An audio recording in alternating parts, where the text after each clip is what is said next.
Hello and welcome everyone.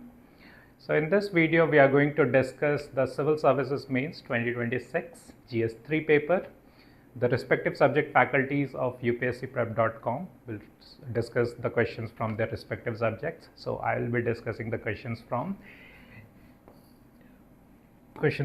Indian economy and agriculture. Neetu ma'am and NImish sir will be discussing questions from science and tech, environment and disaster management, and internal security. So let's get started. So let's first discuss the questions from Indian economy, then we'll move on to agriculture. Now from the last few years, the trend has been that there will be two 10 markers and two 15 markers from Indian economy, usually question number 1 and 2. The 10 markers are from Indian economy, and then question number 11 and 12 are 15 markers. So this year was no different. Now before moving to the question itself, for each question we'll first try to trace it from the syllabus point, and then we'll see what are the PYQs. So first the syllabus, then we'll see the PYQs, were there any trends or any themes that has been touched in the previous year questions, and then we'll try to see how to approach the question and what can be a good answer. Okay, so the very first question is, what do you mean by digital rupee? In this context, explain the working and progress of India's CBDC. Okay, now if you want to trace it to the syllabus point, I think that this can come under mobilization of resources, growth. So in fact, UPSC has been asking questions about the digital rupee and CBDC in the past years, particularly in prelims. If you see, there was a question in 2026 itself, this year's prelims, okay, where UPSC tested your knowledge about the comparison between UPI and the CBDC or the digital rupee. If we go back, there is a question in 2024 as well on digital rupee, and in 2023 as well on central bank digital currency. So UPSC has been asking questions. In fact, this is one of the popular topics from which UPSC has framed questions in prelims. Now this year the UPSC has framed the question in mains as well. Okay, so how do we approach this question? So see, what do we mean by digital rupee? So first, of course, it is always a good practice to underline the keywords first.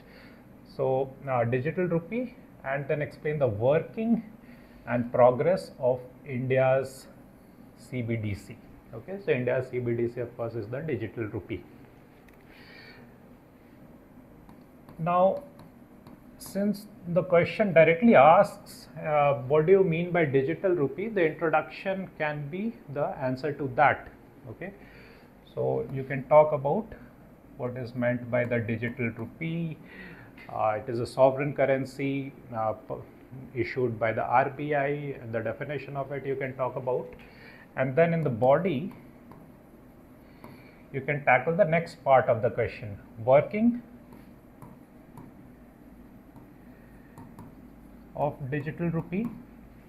So you can have bullet points here, 4 bullet points about the working of digital rupee. You can talk about the retail digital rupee, the wholesale digital rupee, the interoperability part, the programmability part, all these things you can talk about. And then the progress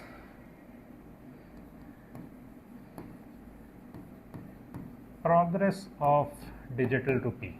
Okay, now if you have been following the news, and in fact this was also mentioned in the economic survey, that recently the digital rupee was deployed as a pilot project for giving benefits in Gujarat for the public distribution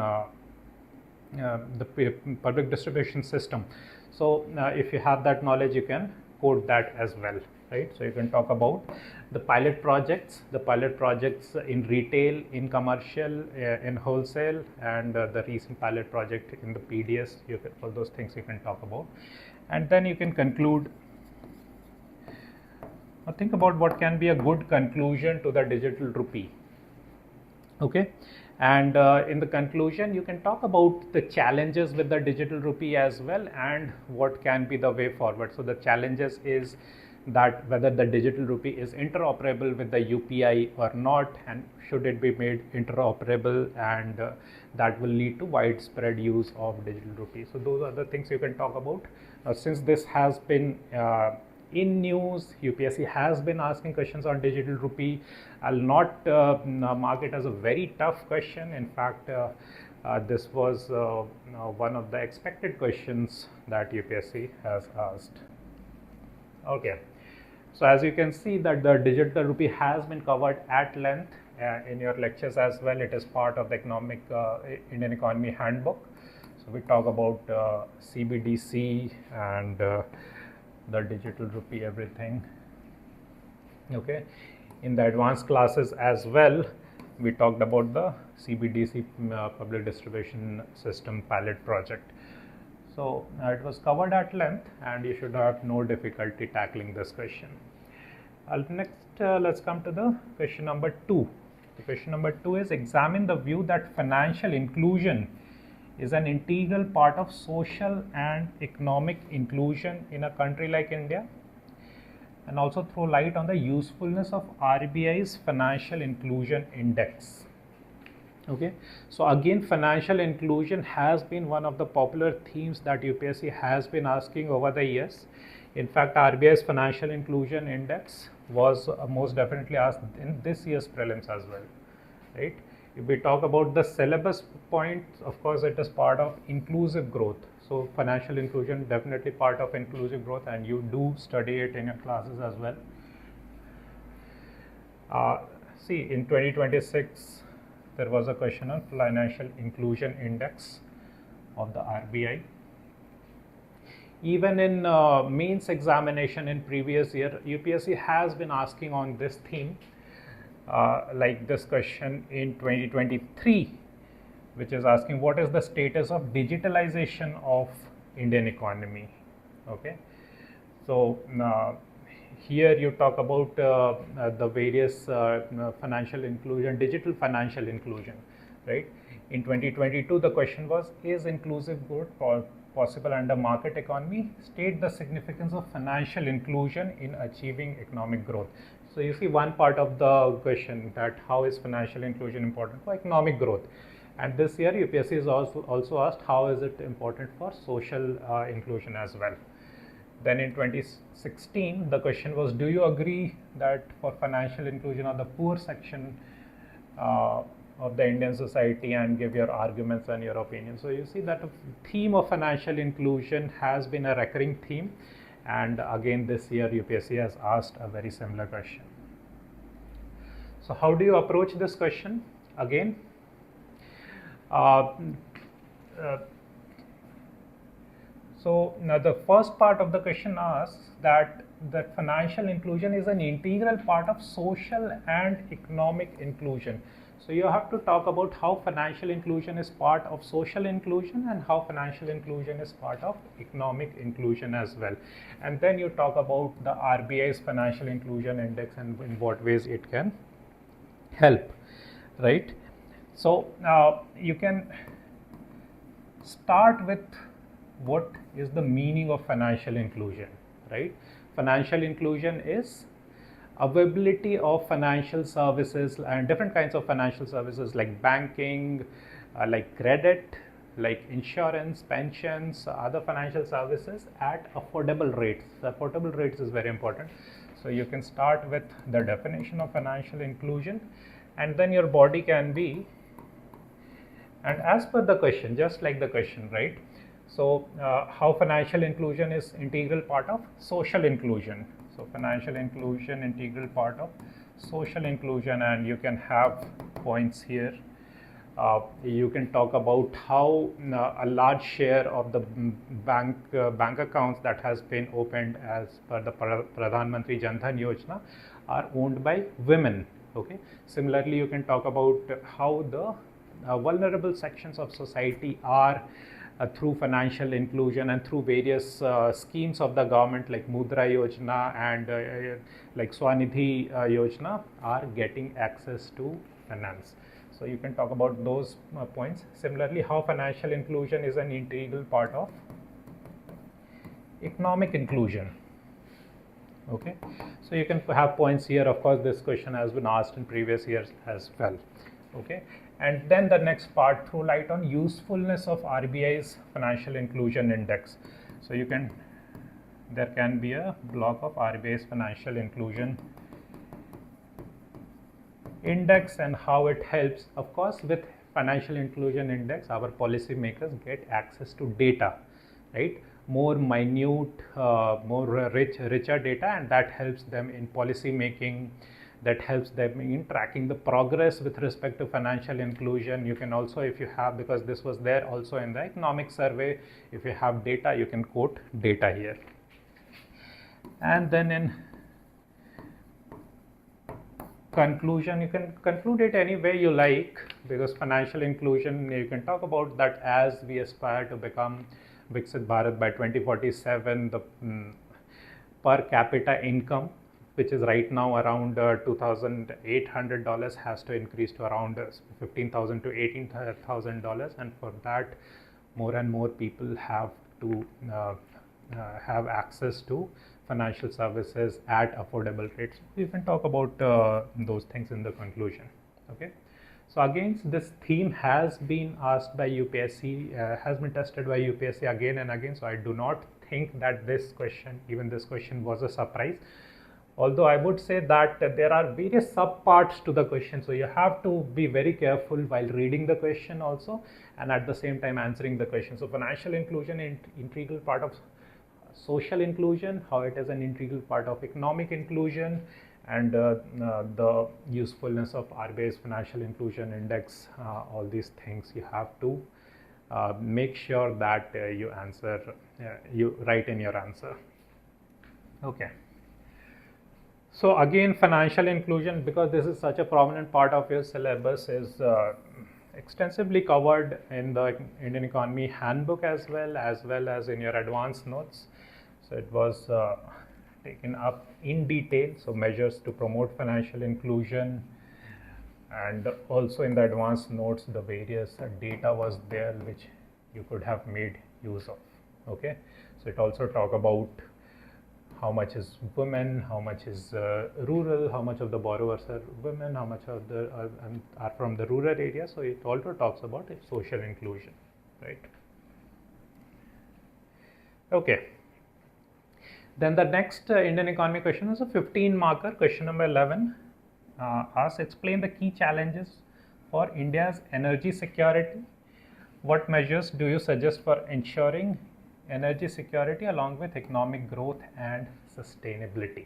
Okay, so again, I would not say a very surprising question. It was very much expected because of the Iran war. India's energy security has been in news because of the choking of the Strait of Hormuz, and we are dependent on crude oil imports from there.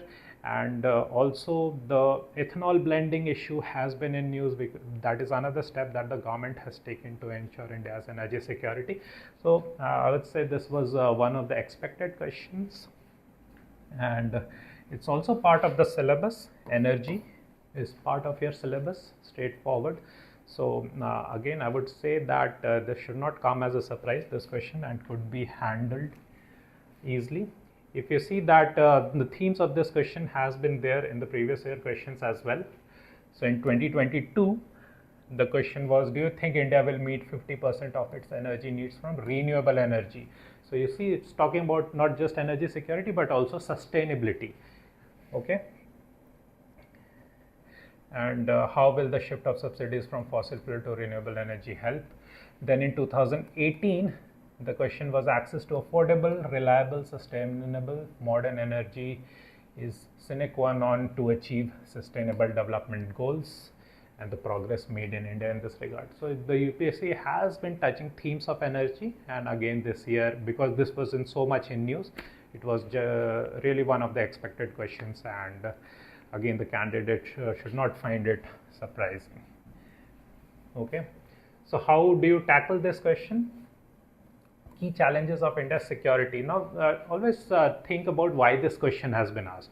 And this question has been asked because India is the fastest growing large economy with ambition of becoming, a developed country by 2047. The per capita energy use is expected to double by that point of time. So therefore energy security is such a very important, also from the point of view of strategic autonomy of the country. So introduction mein you can talk about all those things. Okay, you can talk about growing needs of energy as we move towards our goal of becoming a developed country by 2047. You can talk about how per capita consumption of energy is very low and it is expected to double by then. Okay, then you in the body, of course, as per the question, you can talk about the key challenges. Okay, and in the key challenges to India's energy security, you have various points, right? We are import dependent, so there is import dependency. Our domestic production of crude has been decreasing, so that is another challenge. Another challenge is, of course, the transition from fossil fuel to renewable energy. The interoperability of that, the renewable energy, a lot of challenges with renewable energy, how to store renewable energy, how to ensure non-interrupted supply of renewable energy. Then there are challenges in nuclear as well. So all those things can be talked about here, and measures that can be suggested to ensure energy security along with economic growth and sustainability. So the next part of the body can be measures. Right, and measures for economic growth and sustainability. So in measures, you can talk about diversifying our imports and not just be dependent on Middle East and particularly the Strait of Hormuz, because we have experienced how that can make India so vulnerable. Right, so diversifying our imports, diversifying from African countries or Latin American countries, Russia, other sources, as well as the same time increasing our domestic production, also transitioning to renewable energy, focusing on solar energy, wind energy, even green hydrogen, nuclear. So all those things can be talked about. So it will cover all the dimensions of economic growth as well as sustainability, because you're talking about clean green energy as well.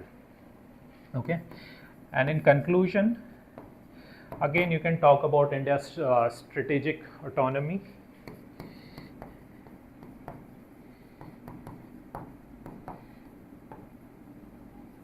Okay, because we are so much in import dependent for our energy needs, sometimes we have to take a back step or compromise with our foreign policy or our decision making. So if we are energy secure, if we are an energy secure country, of course it will mean a lot for our strategic autonomy, and also moving forward we have to maintain a high rate of economic growth, upwards of 7% to reach our status of Viksit Bharat or $40 trillion economy that we are aspiring to become by 2047. So skill energy security bahut zaruri. So all those things you can talk about. So plenty of things to talk about here.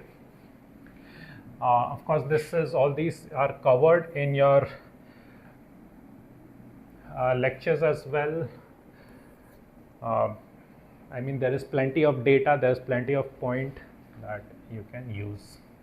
Okay, next question is again a 15 marker. How are startups in India promoting entrepreneurship, innovation, employment? Discuss the global and domestic challenges in the working and suggest suitable measures to overcome these challenges. Okay, so again you see that the question itself gives you the structure of the answer. If we try to trace it to the syllabus, then of course the startup is part of development and employment.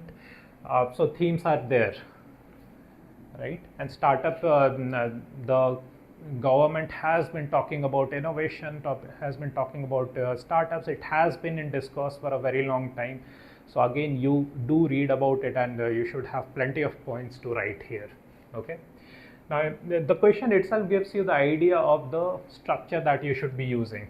So how are startups in India promoting entrepreneurship, innovation, and employment? So again, 3 blocks you have. How is it promoting entrepreneurship? How is it promoting innovation? How is it promoting employment? In introduction, of course, in the introduction, you can straight away think about why this question has been asked. And this question has been asked because India is the 3rd largest startup ecosystem in the world, but still we are struggling with innovation. We have limitations, right? Employment generation, maybe we have been struggling with. So you can talk about that here, that we are the 3rd largest startup ecosystem. However, there are limitations. And then you just talk about how startup is promoting entrepreneurship.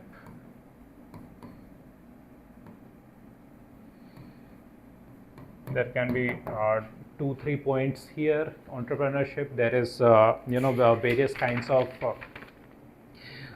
initiatives, funds that is created by the central government. There are other initiatives as well. Regulatory easing is there, abolition of angel tax, all those things you can talk about. Then how it promotes innovation. Okay, so various kinds of innovations. Also in deep tech sector, a lot of innovation is happening there, in the space sector as well. And even just in startups particularly, you'll see that a lot of startups has almost solved the logistic sites through Q-commerce and different kind of delivery startups, or be it ride sharing startups. All those things are there. You can also talk about the ANRF fund, Anusandhan Research, National Research Foundation, and then employment. So you can, if you have data here, you can use data here. You can also talk about how a lot of startups are generating a lot of employment, particularly gig work, right? And recently the gig work has been in news. So you can talk about that here. And then discuss the global and domestic challenges. So you have to talk about challenges as well.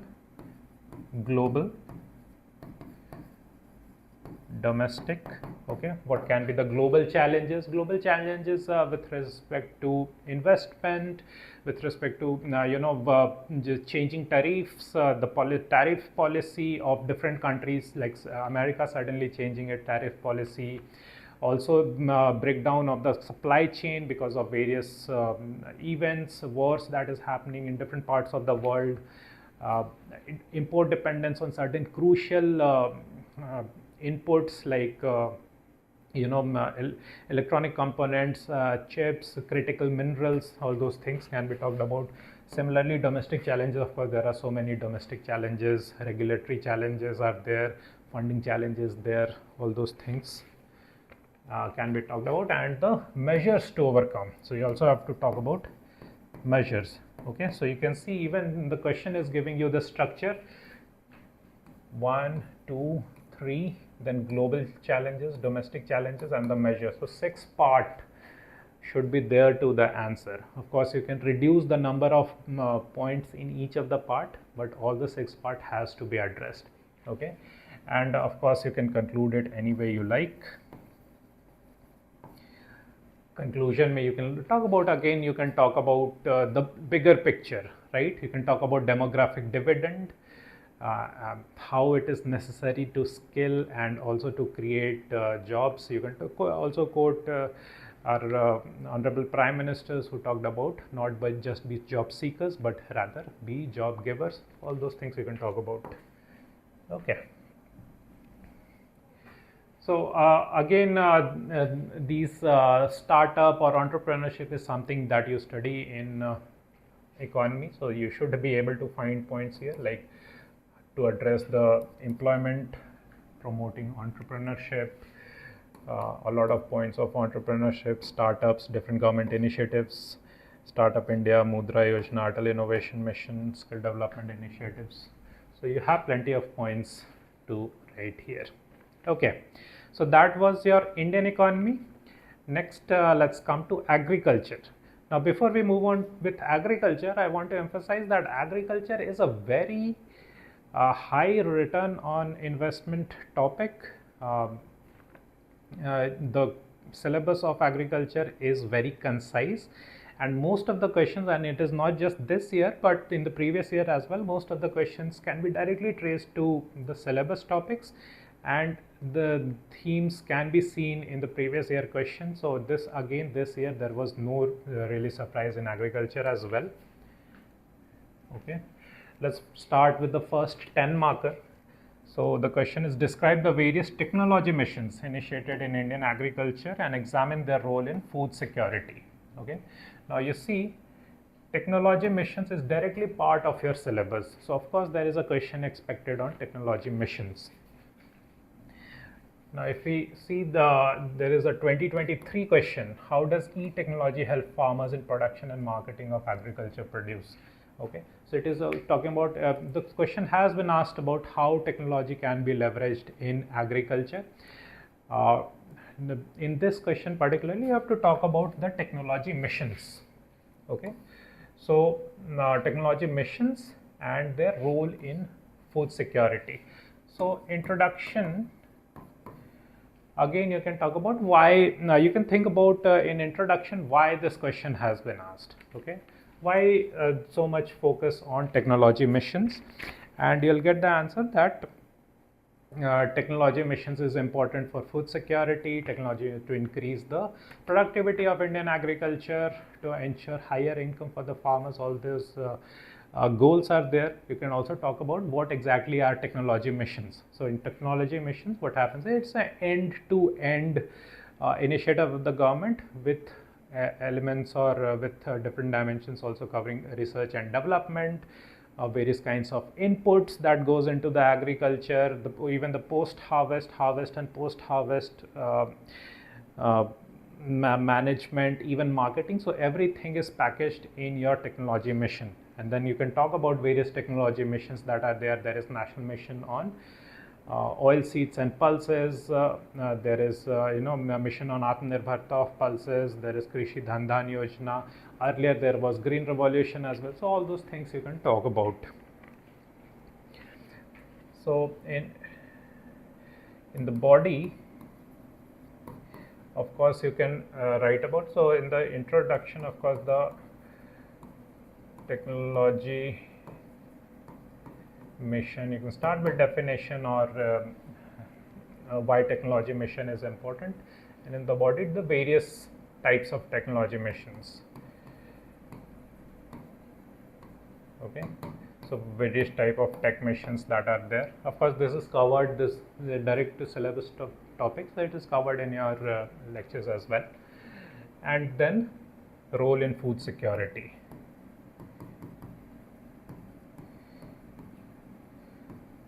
So by role in food security, how it helps in increasing the productivity of Indian agriculture, how it, and not just when you talk about food security, you also have to talk about nutrition security. So food security is not only just about having enough food in your plate, but also different types of food in your plate. And therefore there are technology missions on oil seeds and oil palm and pulses right now, things that are right now absent or less in average meal that is consumed by a citizen of the country, right? तो उसके बारे में बात कर सकते हैं. And in conclusion, again you can talk about the way forward, right? Technology, what the technology mission has addressed right now, and what are the things that it needs to address. And here you can maybe talk about hidden hunger.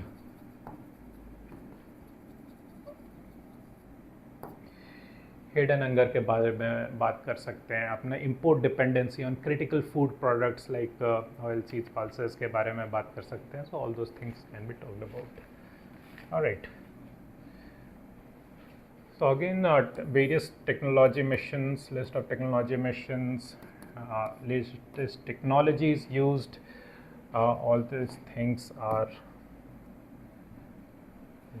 discussed in the Indian Economy Handbook as well as your advanced lectures as well, right?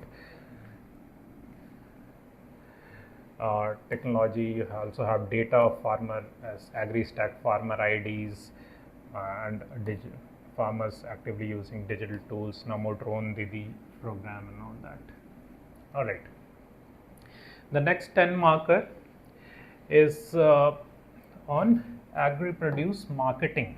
Okay, factors responsible for inefficiency of the agri-produce marketing and how e-commerce helps to reduce inefficiency of agri-produce marketing. Okay. Now this again is a question directly from your syllabus. Okay, agri-produce marketing of agriculture produce and issues and related constraints and e-technology in the aid of farmers. Okay, so you see this is a direct syllabus topic from which the question is framed. In the previous years as well, you see in 2022 the question is bottlenecks in the upstream and downstream process of marketing of agriculture produce. Okay, so just almost a verbatim repetition of the question. In 2020, UPSC has asked the main constraints in transport and marketing of agriculture produce. So again the same as the part 1 of this year's question. And there is another question, there is about APMC, right? Agriculture Produce Marketing Committee has not been implemented. So again, when you talk about agriculture marketing, you also have to talk about APMC, which is Agriculture Produce Marketing Committee, which has been the traditional route through which marketing of agriculture produce has happened over the years. Of course, now there are reforms. Okay, so again, question that could be easily traced to the PYQs and your syllabus topics, so should not come as a surprise. So factors responsible for inefficiency of agri-produce marketing and how e-commerce helps. So that is a two-part question that you have to address. In introduction, think about why this question has been asked. Okay, what happens when there is inefficiency of agri-produce marketing? When there is inefficiency of agri-produce marketing, the final price that the consumer is paying, उसका एक small portion ही farmers को मिल पाता है, right? And that is the major reason, because the government has been trying to increase the farmers' income. At the same time, it wants to ensure that the final agriculture produce is available at affordable rates to the citizens of the country. So that is where the efficiency or inefficiency of agriculture marketing comes in. So you can talk about that. Okay, there is also data here that in vegetables, particularly horticulture produce, right, vegetables and fruits, only around 25 to 30% of the final price is received by the farmers, and in cereals around 50 to 55%. Okay, so that has to increase. When you see it in advanced countries, that is this number is upward of 70%. So that data can be used in the introduction. Then your body, of course, has to satisfy the demand of the question, and the demand of the question is very straightforward. Factors responsible for inefficiency. Okay, factors responsible for inefficiency of agriculture produce marketing, and you will have points here. Because you have various number of points you can have. The increasing number of middlemen involved. There is not best logistics. There is post-harvest losses. There is not enough APMC mandis. You can use the data here that the Swaminathan committee, which recommended that there should be a APMC mandi in every 80 square kilometer area, that is not there. Okay, all those things. And then the next part is how e-commerce helps in reduce efficiency of agri-produce marketing. So again, here you can have various points like implementation of electronic national agriculture market, e NAM के बारे में बात कर सकते हैं. Then various e-commerce platform which is ensuring farm to fork, right? For example, you can right now get your agriculture produce, cereals and even fruits and vegetables from e-commerce platforms like Blinkit or Zepto. All these things you can use, and they ensure that the farmers also get a higher remuneration for the produce, and you also get at least affordable rates. So that you can talk about. You can also talk about the negotiable warehouse receipt.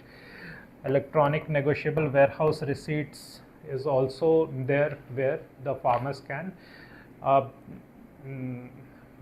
store their produce and get a negotiable warehouse receipt, which they can again pledge and get credit. तो उसके बारे में बात कर सकते हैं. And then in conclusion, of course, you can talk about how e-commerce is not a substitute but a complement for the already existing physical markets like the APMC mandis. तो ऐसा नहीं है कि APMC mandis को totally replace करना चाहते हैं, but it can be an alternate. So उसके बारे में बात कर सकते हैं. You can also talk about increasing farmers' income. You can talk about reducing the wastage. All those things can be talked about. Okay. All right. So again, these are about agriculture product produce marketing. So there are various points, various challenges, various initiatives of the government to improve marketing of agriculture produce. Various points are there that can be used. There is also data. See, this is a very important data. Swaminathan committee recommended that there should be one APMC mandi within 80 square kilometer of area, so that farmers don't have to travel far distances to sell their produce. उसके हिसाब से there should be 42,000 APMC mandis in the country, but right now the number is only around 7,700 के करीब है. Okay. Then e-NAM, what has been the effectiveness of e-NAM? How many farmers have registered here? All these data you have. So of course, when you also include reliable data in your answers, of course, that is going to increase the quality of your answers. Okay. Then next is a 15 marker. How Indian agriculture has been transformed from food scarcity to food surplus. Explain the various government policies implemented for diversification of Indian agriculture. Okay.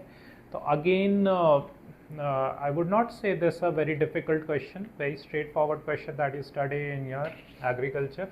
Food scarcity to food surplus. Okay. So now this is directly part of your syllabus as well. Food security is part of your syllabus. Okay.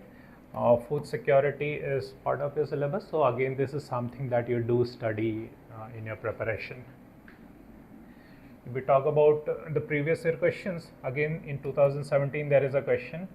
Various type of revolution that took place in agriculture after independence, how these revolutions has helped in poverty alleviation and food security. So you see the transition of India from a state of food scarcity to food surplus to now having become a net food exporter with a large buffer that stock buffer that India maintains. So that is a journey that has to be written in this answer, right? Okay. So food scarcity to food surplus. In the introduction, you can think about why this question has been asked. This question has been asked because just after independence there were frequent famines, right? India was a net food importer. It was a food scarce country. We were dependent on schemes of other countries like the PL 480, through which USA used to send cereals to India. So the journey from food scarcity from PL 480 to Green Revolution, where we finally became became sufficient in food, we became food secure, to now a net exporter, sorry. Okay, so in the introduction, maybe in a line or two, you can talk about the journey that has been there of Indian agriculture, and then in the body you can talk about in more detail, okay, how Indian agriculture has transformed. One, you can talk about the Green Revolution. So in Green Revolution, there was more emphasis on high yielding variety of seeds, fertilizers, irrigation, everything was brought together to increase the yields.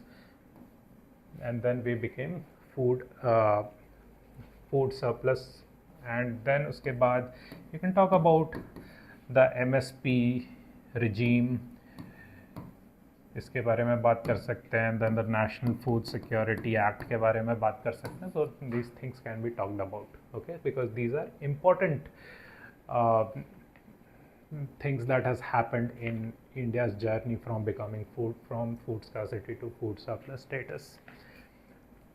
Various government policies implemented for diversification. So there is another issue with this journey, particularly the Green Revolution, because Green Revolution made us also be more focused, more cereal focused. Okay, our focus became majorly on particularly rice and wheat, and therefore now there is focus on greater diversification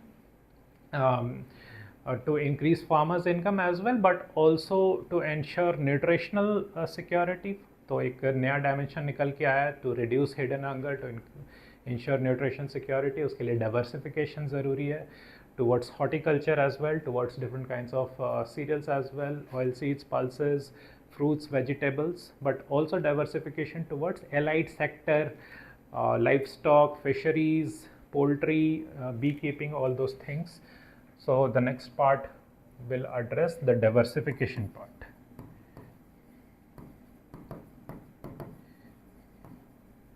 Okay. And diversification, again, you have plenty of points that you can talk about, and then you can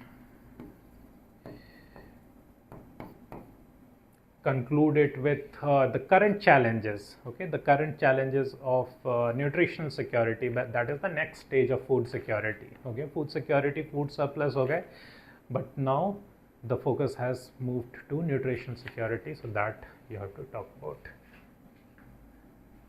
Okay, so again, the various initiatives that are covered in your classes, that you have plenty of points. There was also a committee on doubling farmers' income that particularly talked about diversification of agricultural activities, very important for increasing the farmers' income, improving productivity, access to credit, marketing, all those points that you can write about, okay, in diversification.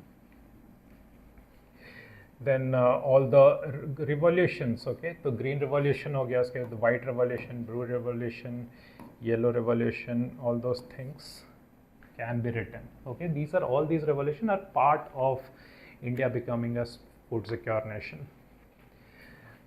There are data also that was covered in your advanced classes कि अभी total food in production 357 million tons, which is record production. Every year we almost achieve record production, and उसमें कौन सा cereal कितना produce होता है. So these are data also that can be used.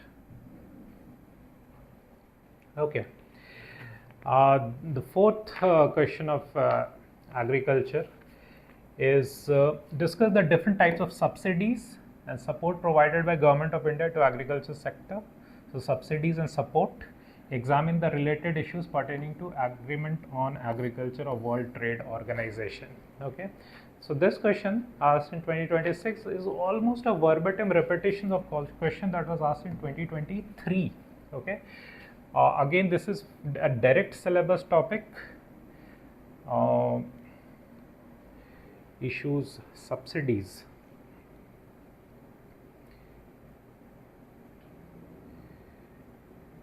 Yes, issues related to direct and indirect farm subsidies and minimum support prices. Okay, so subsidies and support is directly in your syllabus, तो वहाँ से direct question उठाया है. Okay, You see in 2023, the question was exactly the same. What are the direct and indirect subsidies provided to farm sector in India? Discuss the issues raised by WTO in relation to agriculture subsidies. Then a question in 2017 is, how do subsidies affect cropping pattern, crop diversity, economy of farmers, and the significance and all that. In 2013, the question is, different type of agriculture subsidies given to farmers, and or what are the distortions created by it. Okay, so again, the subsidy is directly your syllabus topic, and UPSC has been asking it again and again. And in fact, this 2023 question is almost a verbatim repetition. So this question again should not come to you as a surprise.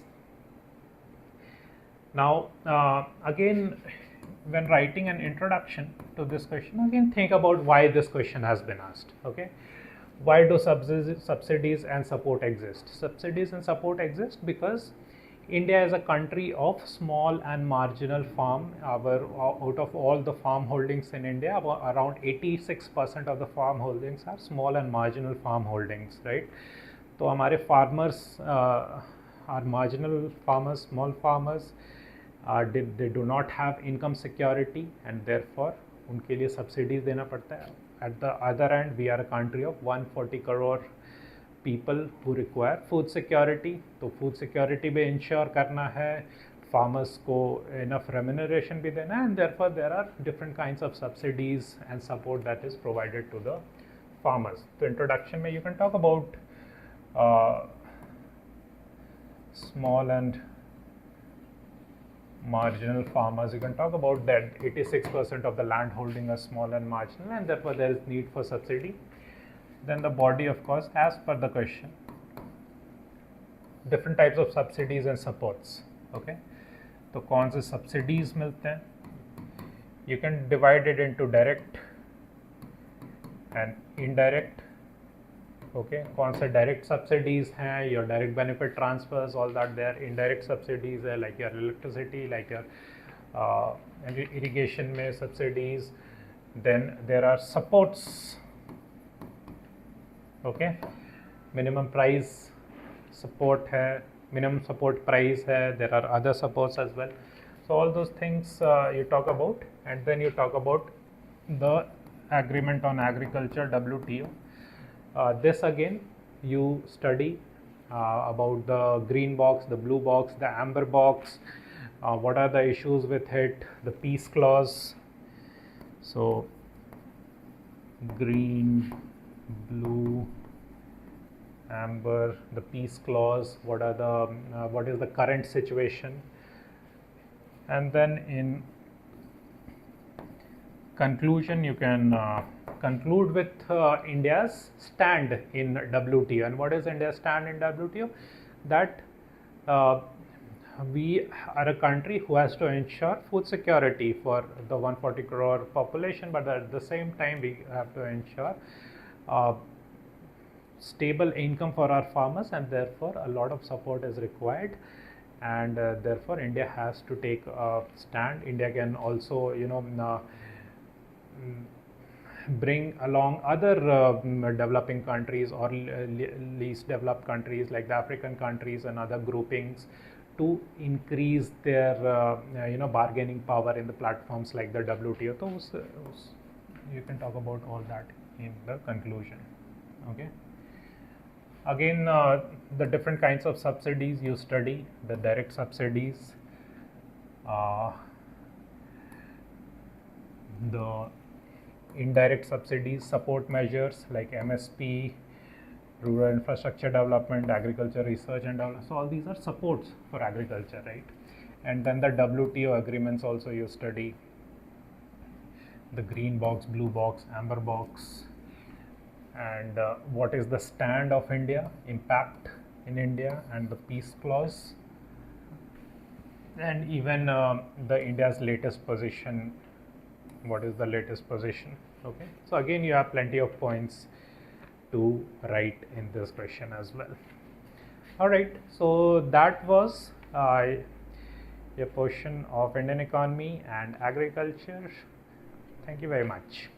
Hello, aspirants. Let's look at the questions of environment and ecology that was asked in the GS3 paper of 2026 mains.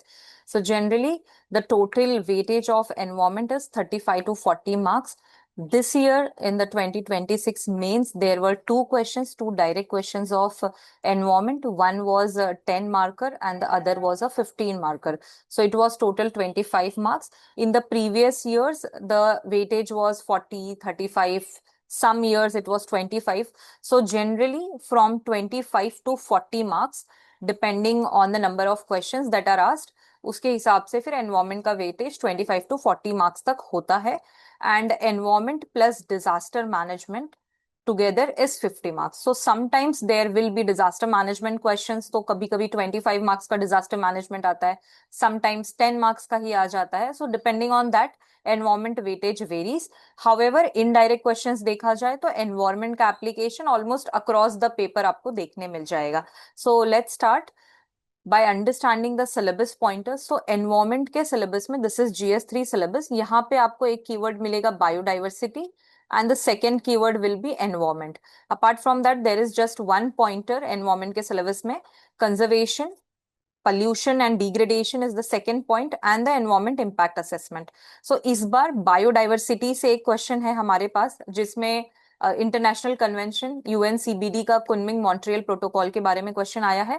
So one question from biodiversity and another question from environmental pollution और degradation से आप consider कर सकते हैं which was about the solid waste management. So इन दोनों syllabus pointers से generally question आया है. सॉलिड वेस्ट मैनेजमेंट के ऊपर प्रीवियस ईयर में भी क्वेश्चन है. बायोडाइवर्सिटी पे भी there was a question in a previous year but CBD पे specifically this was the first time where the question was asked. Okay, so let's look at the questions directly. This was the first question. Discuss the aim and goals of Kunming Montreal Global Biodiversity Framework. So this was a framework जो कि UNCBD के अंदर है. This is landmark one. जो आईची targets हमारे थे पहले, दीज वर वेरी एम्बिशियस पर ये फुलफिल नहीं हो पाए, तो इनके रिप्लेस करके हमने Kunming Montreal global biodiversity framework this came in COP 15. ये Kunming of China and Montreal of Canada में हुआ था during the COVID year. So this was in a virtual setup and this was in Canada where the parties met. तो ये COP 15 था. It was in the year 2022. फिर COP 16 हुआ था which was in Cali. It was in 2024 and this year also we are going to have COP 17. Tell me in the comments कहाँ पे है ये COP 17 of UNCBD. Many of my students must be aware. तो ये Kunming Montreal biodiversity framework है. ये बहुत important landmark decision था एंड इसको बहुत सारे लोग कहते हैं पेरिस एग्रीमेंट फॉर नेचर. तो जैसे Paris agreement for climate change important है, उसी तरह से कुनमिंग मॉन्ट्रियल प्रोटोकॉल जो है, Kunming Montreal global biodiversity framework, this is very important for nature, that means biodiversity. तो इसकी वो इंपॉर्टेंस है. However there was not much trend of question on UNCBD this, इसलिए मैं इस क्वेश्चन को थोड़ा मॉडरेट टू टफ लेवल में बोलूंगी. This is a tough question because let's read the question and decode it. Discuss the aim and goals of Kunming Montreal Global Biodiversity Framework. So you need to know the exact aims and goals. You cannot beat around the bush कि कुछ भी लिख दिया, वैसा नहीं चलेगा. आपको exactly पता होना चाहिए कि ये प्रोटोकॉल क्या है, कितने गोल्स हैं, क्या टारगेट्स हैं. And the next part is mention India's commitment and initiatives to achieve the goals and targets. So आप इंडिया के किसी भी इनिशिएटिव के बारे में नहीं लिख सकते जो बायोडाइवर्सिटी को प्रोटेक्ट कर रहा है. You have to write something which aligns with this KMGBF का टारगेट जो Kunming Montreal global biodiversity framework है.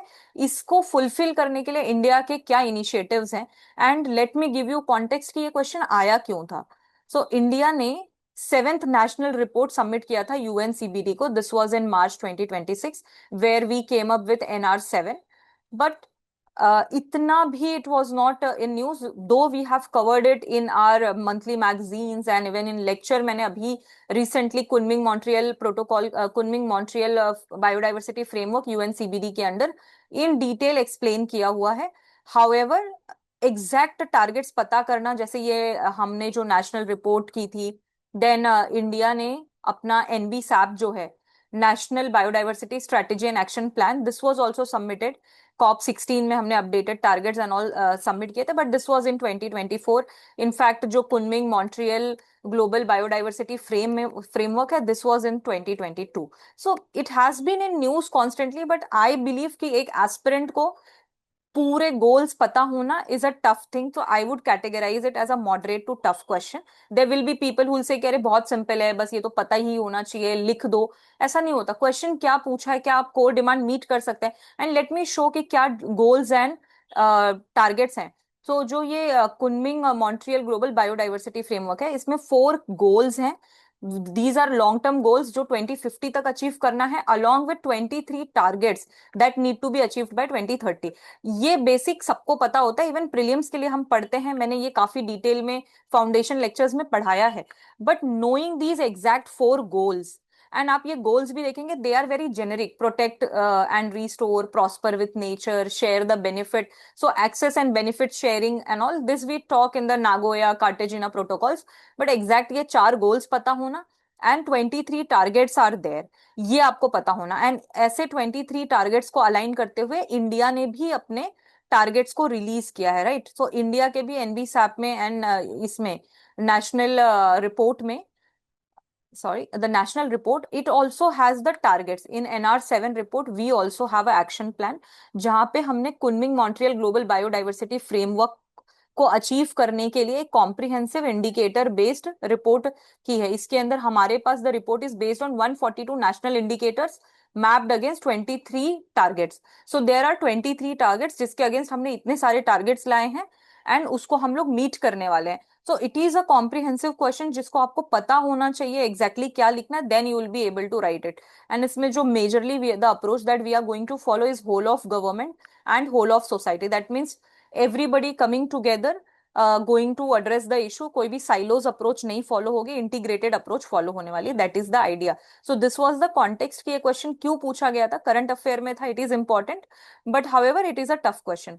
सो आप इंट्रो में जनरली जैसे ये पूछा है discuss the aims and goals, तो आप Kunming Montreal global biodiversity framework when did it come, तो उसके बारे में आप इंट्रोडक्शन लिख सकते हैं। What are the major target, जैसे this particular part that you can write, and of course in the second part you can write the goals of it. So there you can write some goals which you know on the biodiversity. Here also one goals that you must remember is 30 by 30 जो हमारे target थे। by 2030 30% of the degradation जो है उसको restore करना है। so look at this target number 2, restore 30% of all degraded ecosystem, 30% of land, water and marine ecosystem. All of these things are trying to recover and restore by 2030। तो एक 30 by 30 का target आपको पता होना चाहिए, access, benefit sharing and all those things आपको थोड़े targets पता होने चाहिए। This you have to write, and then post that you will have to write the India's commitment in body. So the second part of the question, good thing is it is for a 10 marks, तो आपको थोड़ा थोड़ा ही लिखना है। And India के biodiversity में आपको पता है कि there are many initiatives. So India के जो भी इनिशिएटिव्स है, मोस्ट इंपॉर्टेंट लेजिस्लेटिव इनिशिएटिव जो है वो बीडीए एक्ट है। इसके ऊपर पीवाईक्यू भी आया है, बायोडाइवर्सिटी एक्ट, इसका आप मेंशन कर सकते हो। इसके अलावा there are many restoration programmes है हमारे इकोसिस्टम एंड बायोडाइवर्सिटी मेंटेन करने के लिए, मैंग्रोव्स रिलेटेड, वेटलैंड के रिलेटेड बहुत सारे इनिशिएटिव्स हैं। There are conservation reserves, national parks, protected areas to protect the biodiversity. Then there are plans where we are talking about gender inclusivity, where we want to encourage and gendered action हम लेना चाहते हैं, जहाँ पे we are going to involve the women also in the conservation of biodiversity. Then there are provisions for financial support and inclusion। तो बहुत सारे ऐसे provisions है जो आपको अगर पता है तो अच्छा है, your answer will be more structure. But BDA is something that most of you will know, and इसको आप लिख सकते हो। Apart from this many other initiatives are there that you can write. Also we have to mention about the whole of government and whole of society approach. अगर आपको ये keywords नहीं पता है, please note it, this is a very good keyword जो government भी promote कर रही है। So whole of government and whole of society approach can be applied, can be implemented by India to achieve the targets of Kunming Montreal global biodiversity framework. ऐसा कुछ करके आप इसको कंक्लूड भी कर सकते हैं। इनफैक्ट हमारे पास मिशन लाइफ भी है, इसमें हम एनवायरमेंट बायोडाइवर्सिटी के लिए बिहेवियरल चेंज ला रहे हैं। तो ऐसे करके आप इस आंसर को लिख सकते हो, it is a manageable answer. ऐसा नहीं है कि नहीं लिख सकते, क्योंकि even if you look at the targets, they are very generic in nature, right? Very generic in nature. If you see, reduce harmful incentives and scale up positive ones, mobilize financial resources, this is very simple. Invasive species के लिए भी बहुत है, sustainable consumption के बारे में बात होती है, right? So conserve species, very simple keyword. So बहुत generic से target है, तो आप you'll be able to write it, but you have to have that answer writing skills and practice, जिससे आप points को generate कर सको और ऐसे answers को manage कर सको. But to write the accurate answer for this, I would categorize it as a tougher question. क्योंकि let me just show you the PYQs. Of course, there was a PYQ on biodiversity. It was on BDA Act, जिसमें आया था कि biodiversity India में कैसे very करता है, and biodiversity act जो है उसके बारे में बताओ how it is helping in the conservation. That was the idea. And if you look at the international convention, it is the UNFCCC that has dominated the mains PYQ. So if UNFCCC का COP30 which was in Belem, Amazon COP, अगर ये इस paper में question होता, it would have been very easy question because this was expected. In fact, India ने अपने NDCs जो हैं वो भी अपडेट कर दिए हैं. So it was an expected, it would have been an expected question, but वो आया नहीं, right? So सीबीडी पे क्वेश्चन का ट्रेंड नहीं रहा है, तो स्टूडेंट्स इतने डिटेल में जाके the Kunming Montreal framework is the landmark one, we must know about it. But knowing each and every target, जैसे हमें पेरिस के पता है या एनडीसी सारे पता है या ग्लासगो के पंचामृत पता है, I would say it's slightly tricky. So those who are saying कि नहीं बहुत आसान है, स्ट्रेट है, I would like to disagree with that, and I am sure even the aspirants who wrote mains, they'll know कि उन्होंने अगर analyse किया है, they would have understood. But now we have understood कि बायोडाइवर्सिटी का अगर कोई ग्लोबल नेगोशिएशंस है, उनको इन डिटेल में हमें याद करना पड़ेगा.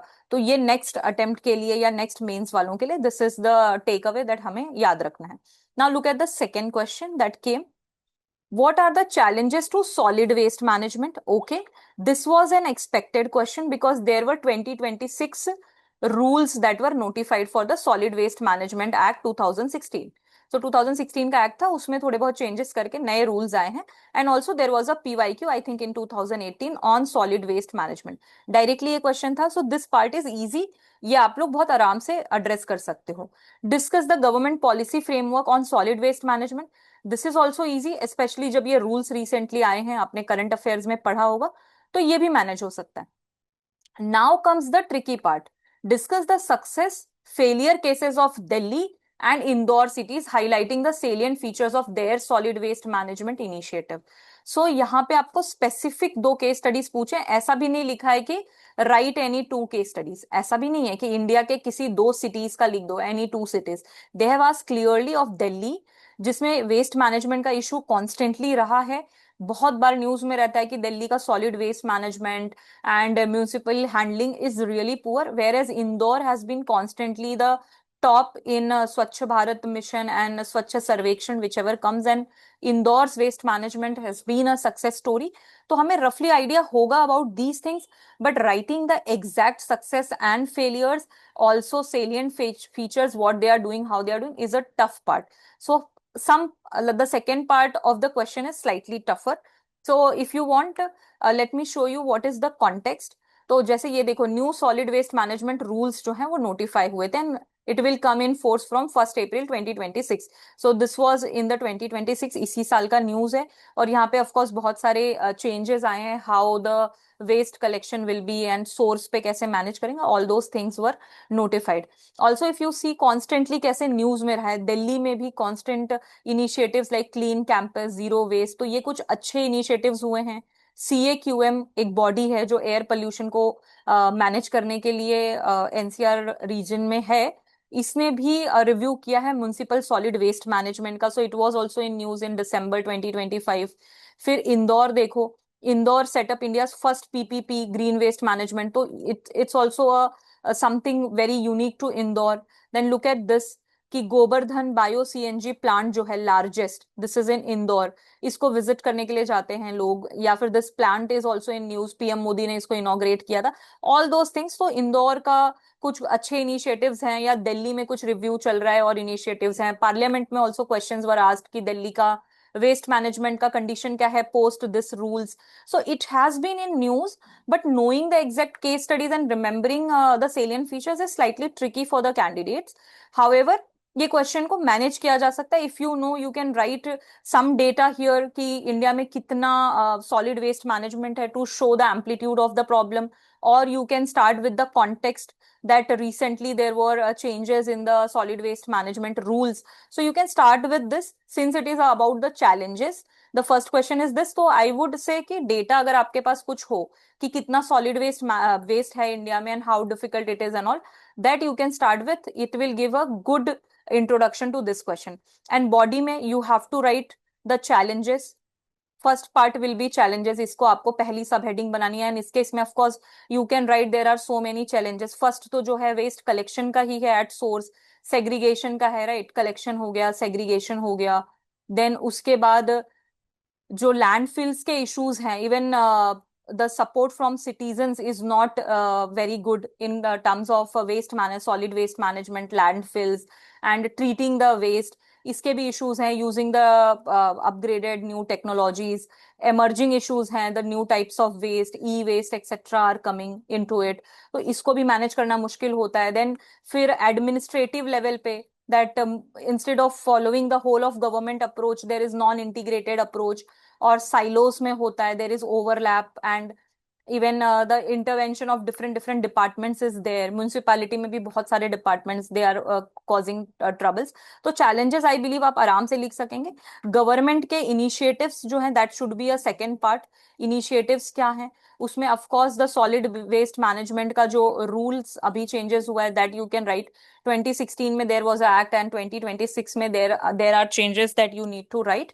So this you can write, you can mention about Swachh Bharat Mission, Swachh Sarvekshan is also there. So all of this things you can write. Of course, you can write about some unique initiatives and case studies. Post this, the third part would be the success and failure cases of Indore. तो इंदौर के majorly success हैं, तो आपको इंदौर को as a success story, and Delhi में there are challenges, उसको आपको show करना है. तो इंदौर में mostly direct from houses they are collecting the waste and 100% solid waste management किया जा रहा है, रेस्पॉन्सिबिलिटी ली जा रही है, citizen participation is better. Delhi में इफ यू सी तो गाजीपुर एंड ओखला का जो एरिया है वहां पे mounts of solid waste is present, a lot of issue. Even there are a behavioural issues amongst the citizen because बहुत ज्यादा heterogeneous population is there, implementation execution is missing, there are many bodies, multiple bodies overlapping in implementing this. तो इंदौर और दिल्ली के आप कुछ कुछ points जो है वो लिख सकते हैं. यू कैन मेंशन कि it is like achieving the rank 1, always getting the top city in the Swachh Bharat Swachh Sarvekshan mission and all. So you can mention Indore ke positives, and still there will be some challenges that you can write for Indore. And Delhi mein majorly whatever the challenges are there you can write, and still some good things are there. For example, अभी यहाँ पे अगर आप देखो, यहाँ पे ही हमने पढ़ा कि clean campus, zero waste, smart sanitation and all. So these thing kind of initiatives are coming up in Delhi that you can include in your answer. And of course you can conclude that like despite having a common national law there are different ways to like there are different cases of Indore and Delhi. So it depends on how effectively you are implementing. So we don't need to just have the updated rules, rather we have to follow it in spirit. So you can conclude it with that or some another initiative that is a way forward like thing. क्योंकि आप फिर issues लिख रहे हो, challenges लिख रहे हो, so you can write some positive note पे कंक्लूड किया जा सकता है इस आंसर को. So these were the questions that came, and there are of course contextual thing. And ये देखो पोल्यूशन पे पहले भी एक बार क्वेश्चन रह चुका है हमारे पास, सॉलिड वेस्ट पे ही आया था exactly. So solid waste has been a theme. अगर कुछ अपडेट होता है तो क्वेश्चन एक्सपेक्टेड होता है. In fact this was a question I was expecting, and मैंने ये टॉपिक को डिस्कस भी किया है मेरे स्टूडेंट्स के साथ जो मेंस लिख रहे थे. Some part, the 2 parts was very easy to write. Third part जो था उसमें थोड़ा स्पेशलाइज नॉलेज चाहिए, and it was more tougher for the people who don't belong to Indore और दिल्ली सिटीज. जो वहां रहते हैं उनको थोड़ा रफली आइडिया होगा, बाकियों के लिए थोड़ा मुश्किल था. सो सी सॉलिड वेस्ट मैनेजमेंट अगर अमेंडमेंट होता है, कुछ होता है, तो आपको वो बिल्कुल पढ़ के जाना चाहिए.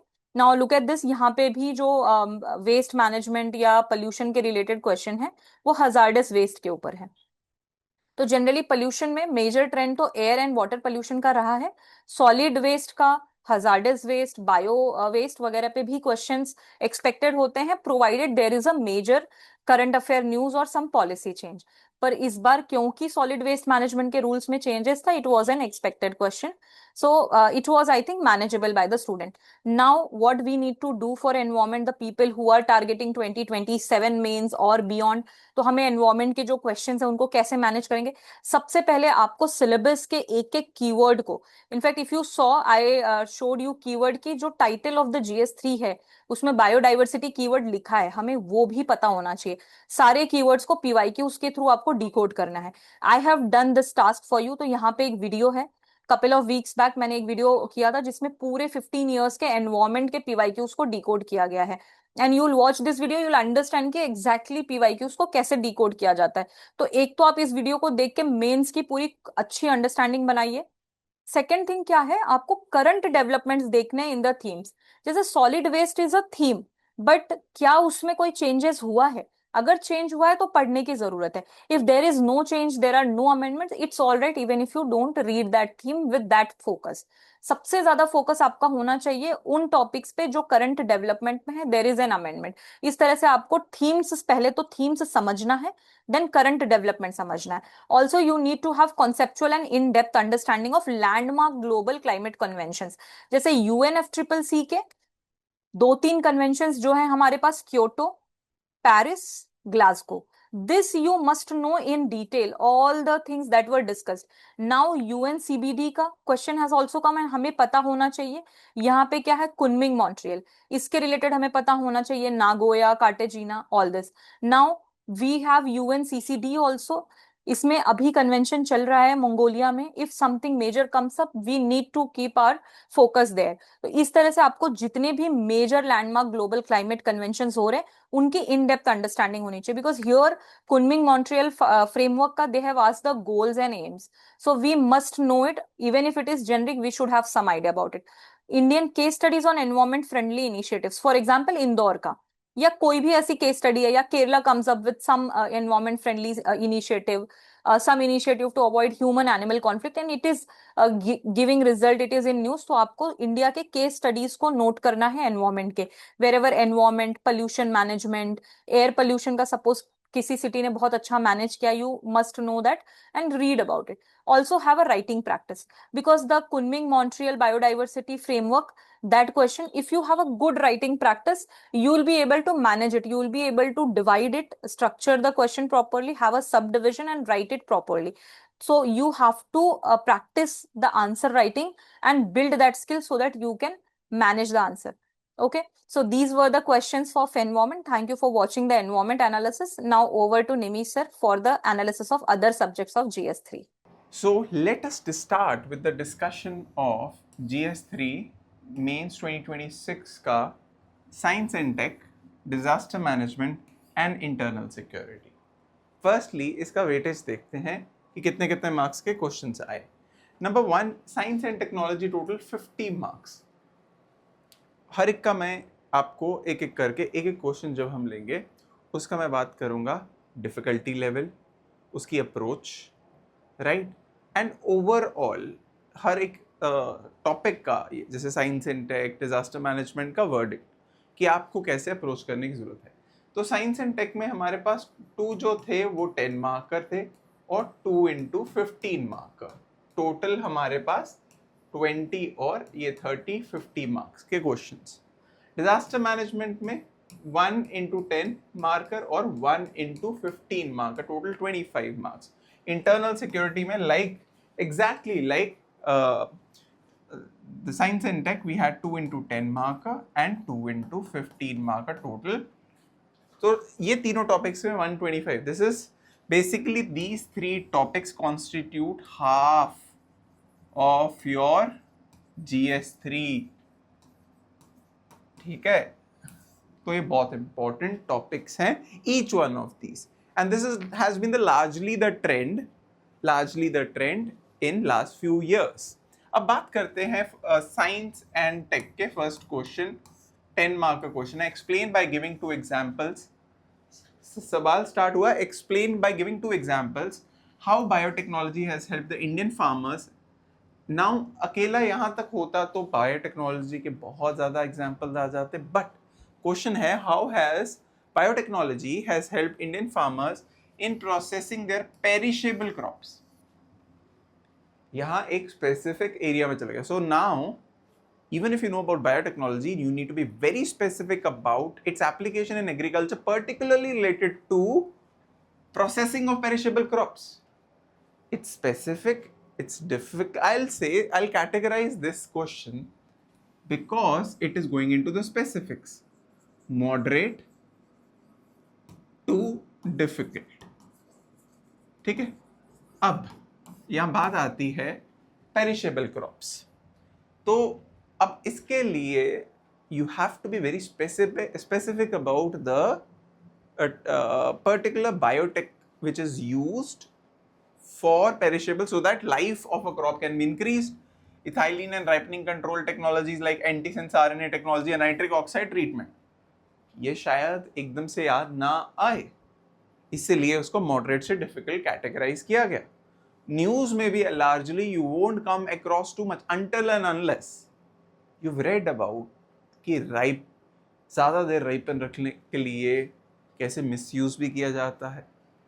Okay, but largely this you can give examples. Tomatoes, mango stay firm longer, reducing transit, bruising and allowing transport to distant markets. Browning and pathogen resistance, genome editing technologies. ठीक है, they minimise enzymatic browning and microbial decay. Example, non browning slice produce an anti microbial coating, extend the shelf life of delicate berries and grapes. अब ये at the outset is not very easy to remember. So what we've done is through examples we have basically gone into this.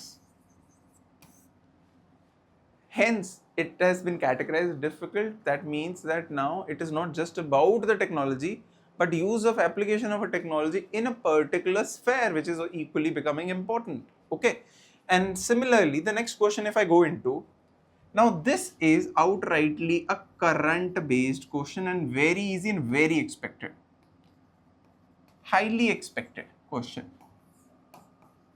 Now first let's read the question. है क्या question? Question है distinguish between a fast breeder reactor and thermal nuclear reactor. Fast breeder reactor क्यों news में था आपको पता है. Second stage India ने अचीव किया, क्रिटिकलिटी अचीव की. Now we will go into the third step. Three step जो न्यूक्लियर टेक्नोलॉजी है उसमें. और thermal nuclear reactor usually news में होता है because of the experiments of ITER जहां इंडिया भी कोलैबोरेट कर रहा है, राइट. तो इसके distinguish easy. It's been in news so many times covered in the context of first indigenously developed prototype of FBR at Kalpakkam. What we have to explain, the term criticality. Again, criticality was achieved. Prime Minister himself tweeted as one of the major achievements for the country, a long drawn mission to achieve the 3 stages so that. अब ये important क्यों criticality पहले आप explain करो. इसके implications clean energy क्या है, क्योंकि इंडिया के पास थोरियम रिजर्व्स है and that thorium can be brought to use now in the third stage में. तो ये easy question. So I will categorise this because it was expected. It's an easy question. अब there are 3 parts to it. Part 1 distinguish, second criticality क्या है, और third implication for clean energy future क्या है. क्योंकि अब इससे thorium can be used and as you know nuclear energy is largely cleaner as compared to what, thermal energy. Okay, अब 15 mark का क्वेश्चंस पे आते हैं साइंस एंड टेक में. Mention salient features of mission Drishti. अब मिशन दृष्टि गैलेक्सी एज एक private company ने जो है एक सैटेलाइट लॉन्च की, इमेजिंग. अब खासकर why it is being considered world's first of its kind. अब ये एक आर्टिकल मैंने, ये भी करंट, हाईली करंट, ये मई का है. ओके, ये लिखा है 3 मई का लॉन्च हुआ. ये 4 मई का आर्टिकल है इंडियन एक्सप्रेस में. First of its kind satellite by India startup flies on SpaceX rocket. अब क्या इसमें लिखा हुआ है फर्स्ट ऑफ इट काइंड्स, क्या both synthetic aperture radar plus the optical imaging both have been combined together. Optical imaging जैसे normal imaging होती है और synthetic aperture radar एक साथ imaging use होगी, which is an innovation known as opto SAR technology. This is the first of its kind. So this is what you have to tell. Again, since it is specific in nature, if you've not covered, you're not covered.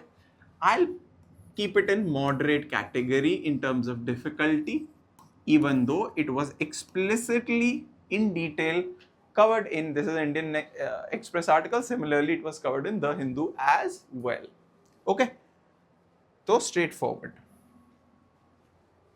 Ab, the fourth question of science and tech is, what is agentic artificial intelligence? Agentic AI.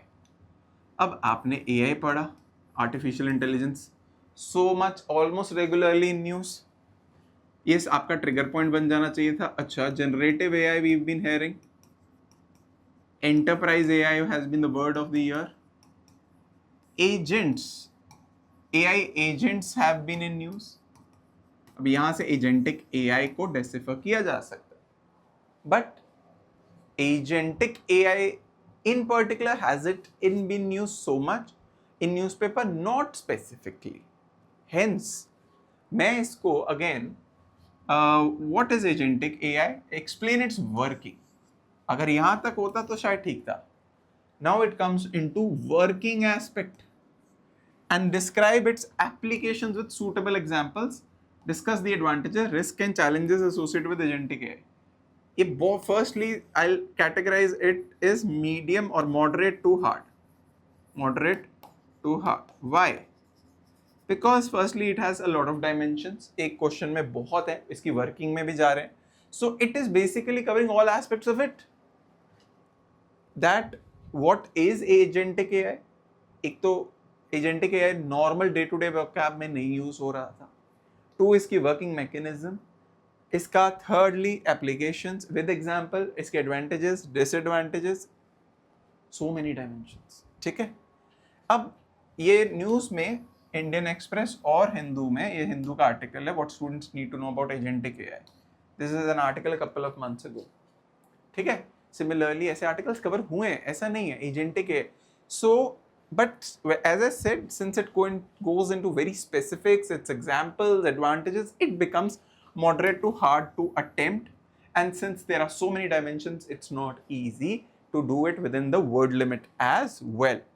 तो अब ये science and tech था. अब science and tech के verdict की बात करूं तो science and tech was from moderate, largely moderate, easy questions like FBR के ऊपर जो हमने क्वेश्चन देखा, biotechnology application particularly perishable crop, difficult category में मैं रखूंगा, बाकी दो moderate. So largely moderate category में साइंस एंड टेक रहा. But as said, science and tech always like always goes into current context. Hence, current affairs becomes very very important for science and tech. Core magazine में आप cover कीजिए science and tech regularly, you will be reaping rich dividends. I assure you that. अब मैं आता हूँ disaster management 2 question, 10 marker and a 15 marker. So this is a disaster management question. Discuss how the contradiction between rapid infrastructure development and disaster risk reduction in ecological sensitive areas of India can be managed with suitable examples. अब ये question को समझना थोड़ा सा मुश्किल है, थोड़ा सा, कि मुझे लिखना क्या है. कि एक कॉन्ट्रडिक्शन हो रही है. एक साइड पे डेवलपमेंट, रैपिड इंफ्रास्ट्रक्चर ग्रोथ करना एक गवर्नमेंट परस्यूट भी है, ग्रोथ परस्यूट भी है, डेवलपमेंटल परस्यूट है. On the other hand, disasters बढ़ रहे हैं in ecologically sensitive areas, उसको भी देखते हुए चलना. तो कैसे, how it can be managed, we have to give examples. अब यहाँ है balance. अब यहाँ nature based solutions, okay, carrying capacity को manage करना. Okay, अब एक carrying capacity सिंपल एग्जाम्पल हमारे पास आया, लैंडस्लाइड इन वैष्णो देवी हमने पढ़ा, उसके लिए क्या गया, कैरिंग कैपेसिटी लिमिट की। ओके, नेचर बेस्ड सॉल्यूशंस, अब यहां nature based eco tourism, tourism को बढ़ावा देना but keeping ecology in mind, ठीक है। कैरिंग कैपेसिटी में एक और आ जाता है, जोशीमठ का एग्जाम्पल बता सकते हो। ओके, फिर disaster resilient infrastructure, example disaster risk reduction, Odisha का एग्जाम्पल दो, how the infrastructure specially after super cyclone of 1999 कैसे बदला गया, किस पे फोकस किया गया, now the disaster resilient infrastructure. तो mangroves have been created as a first shield also, so ऐसे करके कितने इनोवेटिव आइडियाज आपके पास आ जाएंगे, यही आपको बताना है इसमें। So I will categorise this question as moderate because it needs application with examples. So आपका दिमाग यूज होगा, अप्लाई करना पड़ेगा, आपको एग्जाम्पल्स लिखने पड़ेंगे, but once you give good examples, good solutions, automatically you'll have a brilliant answer to score well. Last question और second question अगर हम बात करें इसकी, डिजास्टर मैनेजमेंट की, ये क्वेश्चन है, community participation is the cornerstone of effective disaster management. Analyze this statement with suitable examples from India. Also discuss the challenges to community participation and measures to strengthen it. अब ये policy community participation in disaster management, ये ministry of home affairs disaster as national policy on disaster management, ये launch की गई 2022 में, मतलब it is not part of current, outright current नहीं, 4 साल पहले इसको पब्लिश किया गया, ठीक है। अब हम इन्होंने पॉलिसी पूछी है नहीं, they are not going into policy, hence it they are not asking what are the guidelines, basically they are saying give us the examples from India. Firstly, we have to analyze this statement. क्यों important है? So that means that you have to just give a layman understanding, but a clear understanding. Second aspect, you have to give the suitable examples from India and discuss the challenges to community participation. अब इसमें मैं बात करता हूँ. Examples again, community participation we've seen. जब भी disaster आता है, landslide, community participation in disaster management, effective disaster management में फर्स्ट रिस्पॉन्डर कौन होती है? कम्युनिटी होती है। कहाँ? गिव एग्जांपल्स, माउंटेन्स, लैंडस्लाइड्स होती है, floods, these are the first person, cyclones. अब सेकंड कम्युनिटी का क्या? Give examples of community how they ensured effective participation in specially cyclone prone areas. Odisha का एग्जांपल दो, दैट पब्लिक अनाउंसमेंट से लेके bringing them under safe shelters जो हैं वो क्रिएट किए गए हैं, उनमें लाना। ओके, फिर you can give examples of disaster landslides में road clearance etcetera, community participation etcetera, many examples today. You give examples of Kerala landslide, mudslide which happened, how community participated along with the respective disaster management forces. अब naturally अगर आपके पास आपने ये guidelines पढ़ी होंगी तो आपके पास बेटर अंडरस्टैंडिंग होगी कि उसका कुछ चैलेंजेस भी पता चलेंगे and measures to strengthen it. Now this usually most of you even who are seeing would answer it in a very basic perspective. अगर लेकिन आपने गाइडलाइन पढ़ी होती है आपके पास बहुत टेक्निकल, तो गाइडलाइन पढ़नी कैसे? तो गाइडलाइंस जो है एनडीए में अपनी वेबसाइट पे, go to the section of guidelines, they keep issuing guidelines for national guidelines of community based disaster. यही तो पढ़ना है। कब आया? अक्टूबर 24 में इन्होंने अपडेटेड निकाला। Okay, similarly they are coming out with guidelines, national guidelines on various aspects. जब भी कोई अपडेटेड आए तो एक बार देख लो, आपके पास कोई ना कोई पॉइंट्स आ जाएंगे। अच्छा, अब मैं डिजास्टर मैनेजमेंट का ओवरऑल अगर रिव्यू करूं तो क्या ट्रेंड आया? Is there any specific disaster which has been asked this year? जैसे हर साल कोई ना कोई साइक्लोन पे आता है, लैंडस्लाइड पे आता है, हीट वेव पे आता है etcetera, but no, because largely UPSC has covered everything. So what they've gone into is now overall disaster management, the policy aspect, the holistic aspect. आपके इसमें दोनों क्वेश्चन में ब्रॉडर एस्पेक्ट है डिजास्टर मैनेजमेंट. क्वेश्चंस पे वापस आते हैं. Community participation is cornerstone of effective community participation with effective disaster management. कोई specifics में नहीं गए. Okay. Discuss how the contradiction between rapid infrastructure development and disaster risk reduction in ecological sensitive areas of India can be managed. Has no particular. So ये trend मतलब आपको even when you are reading, एक हो गया reading specifically from the perspective of disaster, but I would say then bring everything together largely about disaster management in general at the end, and also the guidelines, go through it. It will be very very helpful. अब मैं आता हूँ internal security. Internal security 4 questions, 2 10 markers, 2 15 markers. Let's first have a look at the 10 marker. Explain how fake news and disinformation pose threat to internal security and public order in Indian context. Straightforward.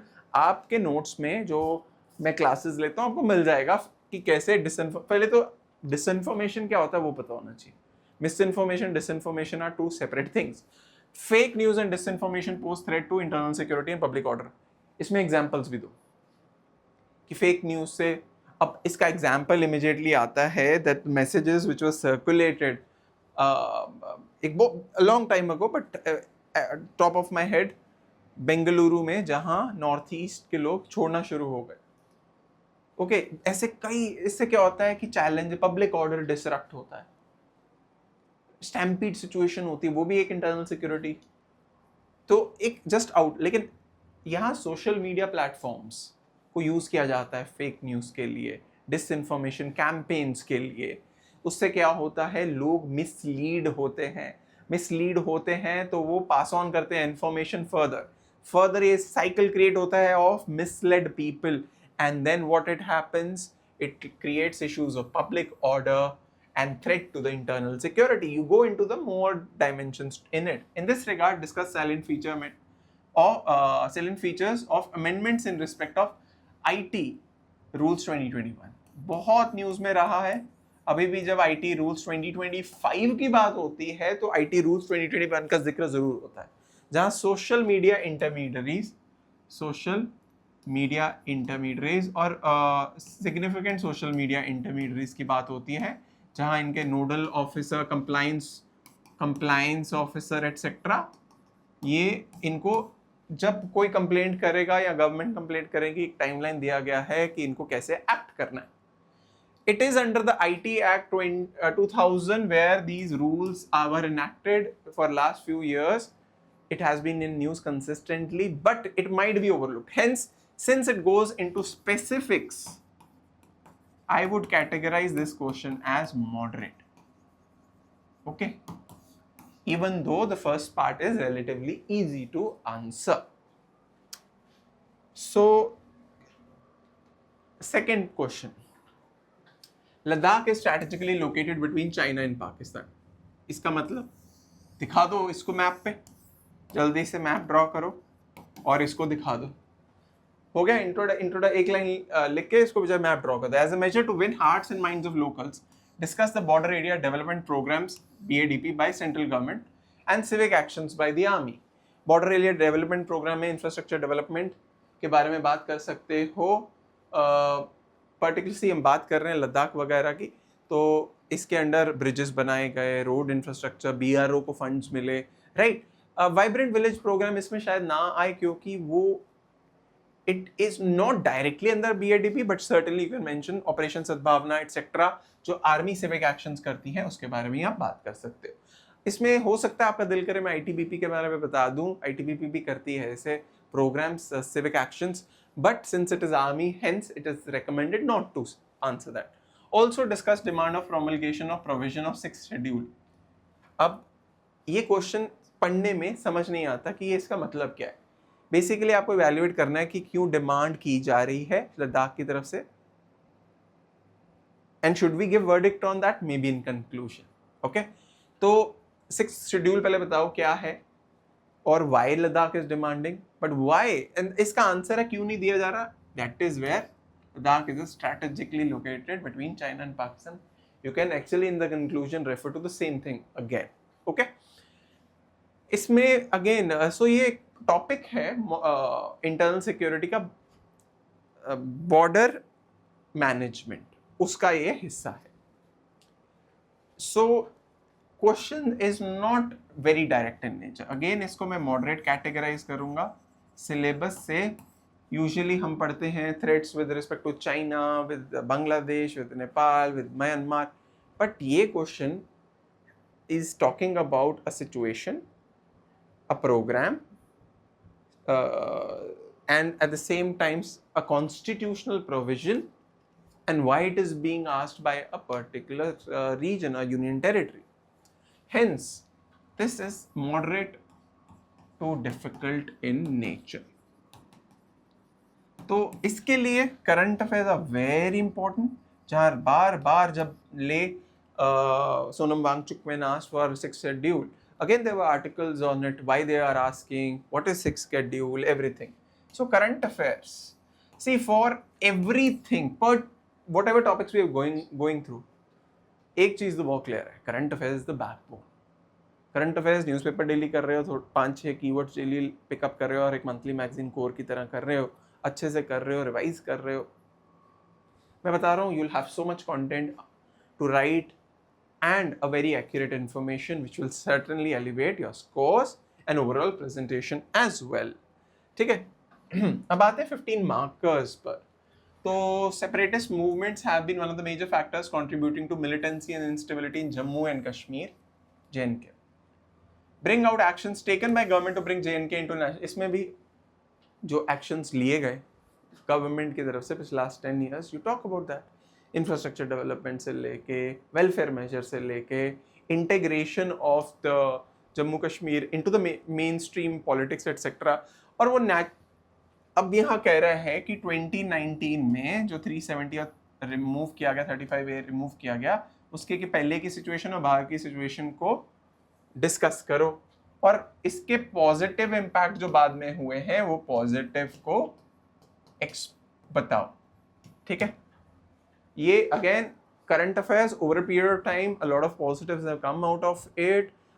The industries have developed, markets are not closed, schools are open, education, overall educational status. Of course there have been challenges certainly, but हम इसको contrary view भी positive बताएंगे, but conclusory argument में आप थोड़ा बता दोगे कि still there is a long way to go. ठीक है. अब it is not one piece of information. Question is moderate because it largely goes into कि last 7-8 years मुझे थोड़ा evaluate करके दो. So that is where continuous newspaper reading, continuous current affairs is a very, very important thing in this preparation. Keep yourself updated. Be keen to understand more. Your proactiveness will show in this answer. Okay. Hence, this is a moderate level question. Right. आपको 370 35A का पता होना चाहिए ताकि आप बता सको इसका प्री और पोस्ट एब्रोगेशन से क्या फर्क पड़ा. 35A ने कैसे थोड़े rights, ownership, land, property rights को एक्सपैंड किया, वो भी देखना पड़ेगा. ठीक है. फाइनल क्वेश्चन 15 मार्क का. Discuss counterfeit currency and money laundering as major sources of terror funding in India. ठीक है. एक रीजन ये क्वेश्चन और है कि this was very popular movie Dhurandhar and Dhurandhar 2. Okay. उसमें भी ये टॉपिक की बात की गई, how counterfeit currency, money laundering, terror funding, उसमें स्ट्रेट अवे दिखाया गया. ठीक है. एक तो हो गया आपकी वो नॉलेज, एक हो गया आपने पढ़ा होगा इसके बारे में, organise crime. In my lectures also, in my content also, everything is covered that. How it is a major source of terror funding. State the actions being taken at international level to check. तो इसमें आपको no money for terror एक conference हुई थी, वो भी mention कर सकते हो. फिर इसके लिए इंटरनेशनल मेजर्स क्या लिए जा रहे हैं, particularly focusing FATF, grey list, Pakistan पे pressure, and this has been a repeated theme. ये एक रिपीटेड थीम है. ठीक है. question again I will say, since it is touches, so moderate. So on what I feel, as compared to last year when the questions were straightforward on left-wing extremism, on insurgency in Northeast, on terrorism, cross-border terrorism, and marine security, maritime security. But इस बार questions are not straightforward that you can say इसका straightforward question है, हर एक में multiple dimensions है. So this time internal security is moderate, but if you're well prepared, if your current affairs is good, if you have track of these issues and can connect very nicely, I assure you, you'll score really well, which will certainly elevate your scores in GS3, which is a very hard subject to score. And once you do that, you're already ahead in the race. Hence, those of you who appeared, if you've gone in this way, I'm sure you should be confident. Those who are preparing for future mains, make sure now you cannot ignore, should not look each topic in isolation, but also look at present context and bring things together how they are related as well. तो हमने जाना कि तीनों science and take, DM और internal security, तीनों को मैं largely moderate category में डालूंगा, but the backbone of it is current affairs and its application. Hence अगर आप ये तीनों टॉपिक में इसको अच्छे से फॉलो कर रहे हो, अपने आप को अप्लाई कर रहे हो, आंसर राइटिंग प्रैक्टिस कर रहे हो, you will reach the level where you want to be before this examination. I hope this analysis gave you a broader aspect. I'm not going into the nitty-gritties and answering the question. Largely overview आपको दिया है, इसको हम eventually detail में भी discuss करेंगे. ठीक है? Thank you so much for this overall following this overall review of GS3.